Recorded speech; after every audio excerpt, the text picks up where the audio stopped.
জীবনে যদি অনেক নামাজ কাজা হয়ে যায়, অনেক ওয়াক্ত, অনেক বছর পর্যন্ত আপনি নামাজ আদায় করেন নাই, কিন্তু এখন আপনি নামাজটা আদায় করতে চান, এই নামাজ কত কাজা হয়েছে আপনার কোনো হিসাবও নাই, তাহলে আপনি কিভাবে নামাজটা আদায় করবেন? এই বিষয়টা নিয়ে আমি আপনাদেরকে ক্লিয়ার করতে চাই। অনেকেই প্রশ্ন করে, হুজুর আমার শরীয়তের হুকুম যখন আমার উপরে জারি হয়েছে তখন থেকে আমি 2 বছর 5 বছর 7 বছর আমি নামাজ আদায় করি নাই, কিন্তু আলহামদুলিল্লাহ এখন আল্লাহ পাক আমাকে কবুল করেছে, এখন আমি নামাজটা আদায় করি এবং অতীত জীবনে নামাজ কাজা করার কারণে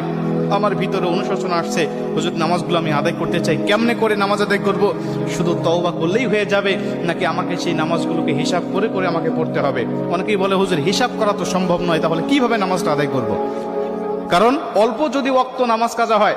যেমন আজকে আপনি 2 ওয়াক্ত নামাজ কাজা করেছেন, আসর এবং মাগরিবের নামাজ আপনি আদায় করেন নাই, এশার নামাজের সময় আপনার স্মরণ হয়েছে বা আপনি অবসর হয়েছেন, ব্যস্ততা আপনার কমেছে, আপনি এখন কাজা নামাজটা আদায় করবেন, হিসাব করে আপনি এশার নামাজের আগে আসরের নামাজের 4 রাকাত আপনি কাজা নামাজ আদায় করলেন, মাগরিবের 3 রাকাত করলেন, তারপর এশার নামাজের আদায়